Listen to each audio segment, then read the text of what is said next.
City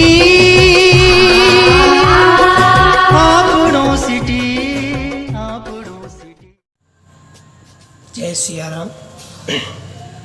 आज बहुत ही बड़ा पर्व है चंदन षष्ठी व्रत, जिसको हम उपछठ कहते हैं।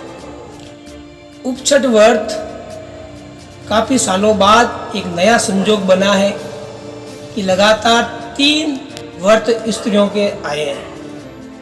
इसमें स्त्रियों की शक्ति एवं विश्वास का परीक्षण भी हो रहा है कि पहले तृतीया का जो कि कजरी तीज उसका व्रत किया, फिर संकट चतुर्थी का व्रत किया, और उसके बाद में आज जो उपछठ जिसको हम चंदन षष्ठी व्रत कहते हैं। चंदन षष्ठी व्रत एक ऐसा व्रत है जो वर्ष में एक बार आता है, और इस व्रत करने से सौभाग्यवती स्त्रियों को सौभाग्य की प्राप्ति एवं पूर्व जन्म में किए गए पाप कर्मों की निवृत्ति के लिए ये व्रत किया जाता है। इसके साथ साथ व्यक्ति को रजो दोष जो होता है उसकी निवृत्ति के लिए ये स्त्रियां ये व्रत को करती है। इस व्रत को करने से स्त्रियां रजो दोष से दूर तो होती है, इसके साथ साथ अपनी मनोकामना को पूर्ण करती है। भाद्रपद की कृष्ण पक्ष की षष्ठी के दिन, जिसको आज हम उपछठ कहते हैं, ये द्वापर युग से चला आया है। जब महाभारत का युद्ध समाप्त हो चुका था तो युधिष्ठिर ने भीष्म पितामह से प्रश्न किया कि जो बेचारी अबला स्त्रियां हैं उनका उद्धार कैसे होगा भगवान, उनकी मनोकामना कैसे पूर्ण होगी, और पिछले जन्म में किए गए पापों की निवृत्ति कैसे होगी। ये बात सुनकर भीष्म पितामह ने बात बताई कि सतयुग की बात बताता हूं मैं, तो ये व्रत केवल कलयुग में ही नहीं, द्वापर, त्रेता, सतयुग और अब ये कलयुग चल रहा है, चारों युगों में इसकी प्रशंसा एवं विख्यात हुआ है। बड़े बड़े देवी देवता भी इस व्रत को किया, जिसमें माँ पार्वती भगवान महादेव के सम्मुख खड़ी होकर स्वयं इस कथा को सुनती है, और माँ पार्वती को भगवान महादेव ने अपने मुखारविंद से इस कथा का अवलोकन किया है। कहा जाता है कि एक ब्राह्मण था जो अपनी पत्नी के साथ नित्य दिनचर्या करते हुए, यज्ञ हवन करते हुए अपना जीवन यापन कर रहा था, और उस जीवन यापन करते करते आश्विन का महीना आया, यानी आसोज का महीना, श्राद्ध पक्ष आया कृष्ण पक्ष का। तो उसी समय उस ब्राह्मण ने अपनी पत्नी से बोला कि देवी आज मेरे माता का श्राद्ध है और मैं ब्राह्मणों को भोजन कराना चाहता हूँ, पिता का भी मेरा श्राद्ध है, इसलिए मैं ब्राह्मणों को भोजन कराना चाहता हूँ। तो पत्नी ने कहा कि आप निसंकोच ब्राह्मणों को निमंत्रण दे आए, मैं रसोई की तैयारी करती हूँ। वो रसोई की तैयारी करने लगी। ब्राह्मण देवता घर से बाहर निकले, रास्ते में उसे सप्त ऋषि मुनि मिले, गर्ग मुनि, गौतम मुनि, पाराशर मुनि, ये जो सप्त ऋषि मुनियों में गिनती होती है। तो उनको कहा कि आप हमारे घर पधारें और भोजन ग्रहण करें। तो ब्राह्मणों ने, सप्त ऋषि ब्राह्मणों ने बोला कि हम संध्या वंदन करके आ रहे हैं, तब तक तुम भोजन की तैयारी करो। इधर वो पत्नी बड़ी आनंद से भोजन बना रही थी, लेकिन भोजन बनाते बनाते स्त्री रजोसला हो गई, जो एक स्त्री के अंदर एक रजो दोष है, जो हर मासिक धर्म में होता है।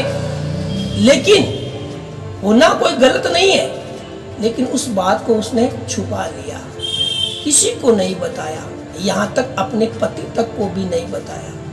पतिदेव घर आए और ब्राह्मणी भोजन परोस दिए, ब्राह्मण भी घर आ गए, उनको खाने के लिए बैठा दिया, भोजन परोस दिया गया। लेकिन तभी तक उस स्त्री ने ये नहीं बोला कि ये भोजन अशुद्ध हो गया है। ब्राह्मण जैसे भगवान का ध्यान करके भोजन करने लगे, उसी समय जो खीर बनी थी वो खून बन गया, चावल थे वो लट्टे बन गए। सप्तऋषि ब्राह्मण वहीं से खड़े हो गए भूखे, जो 12 वर्षों में एक बार भोजन करते हैं, वो सप्तऋषि घर से भूखे चले गए। रात को ही उस ब्राह्मण की पत्नी की मृत्यु हो जाती है और वो स्त्री चांडालनी बनी।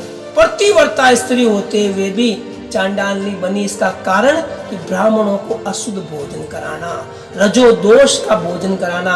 याद रखना चाहिए परिवार वालों को कि अगर स्त्री रजोशला हो जाए तो घर में रसोई में जाकर भोजन नहीं बनाना है, दीपक बत्ती नहीं करना है।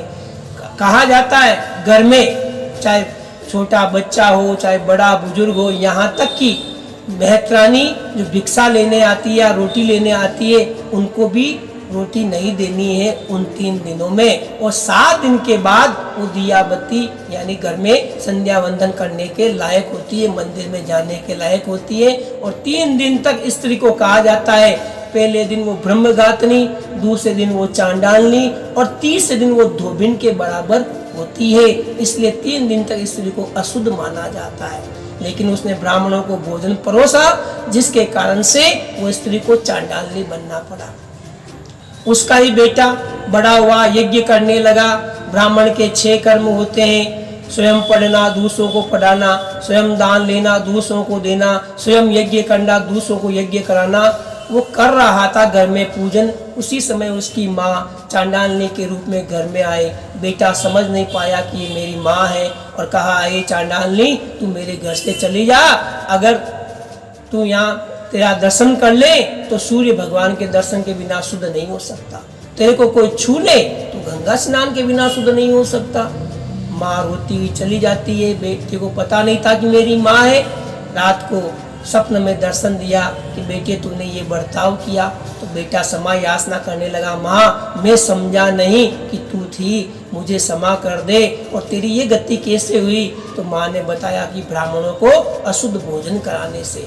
तो उपाय तो माँ ने बताया कि भाद्वा पद के कृष्ण पक्ष की जब छठ आए, जिसको उपछठ कहते हैं, उस दिन व्रत करना और वो व्रत करके मेरे अर्पण कर देना, जिसके कारण से मैं ये अपने आप शुद्धि हो जाएगी। और इस बात को देखकर उसने जो कि अपने माँ को बताकर माँ अंतर ध्यान हो गई। सवेरे वो अपना सपना अपनी माँ को सुनकर प्रत्यक्ष पंचांग देखने लगा और भाद्वा पद की कृष्ण पक्ष की छठ के इंतजार किया, व्रत किया, संकल्प लिया सुबह प्रातः काल स्नान करके कि आज मैं उपछठ का व्रत कर रहा हूँ। और संकल्प लेकर वो व्रत किया।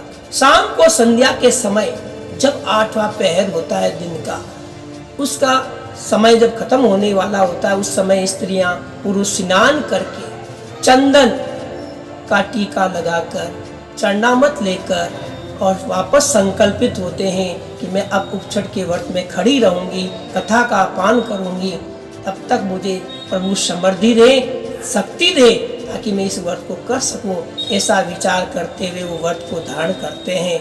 और सूर्य की प्रत्यक्ष में वो ये होता है और चंद्रमा जब उदय होता है, उनके सामने ही उनको अर्घ देते हुए, पूजन करते हुए और ये व्रत की पूर्णता करते हैं। तो वो बालक व्रत किया, चंद्रमा को दर्शन किए, अर्घ दिया और हाथ जोड़कर चंद्रदेव से प्रार्थना की कि हे चंद्रदेव, मेरी माता से जो भी अपराध हुए हैं उसको क्षमा करते हुए उसकी चांडाल योनि मुक्त कर दे। जैसे ही बच्चे ने संकल्प छोड़ा, उसकी माँ चांडाल योनि से छूटकर और वैकुंठ लोक को चली गई। तो जो कोई भी स्त्रियां, कुंवारी, कन्या और पुरुष इस व्रत को करेंगे, वह संसार के समस्त सुख होकर वैकुंठ लोक को चले जाएंगे। बोलिए श्री कृष्ण चंद्र भगवान की जय।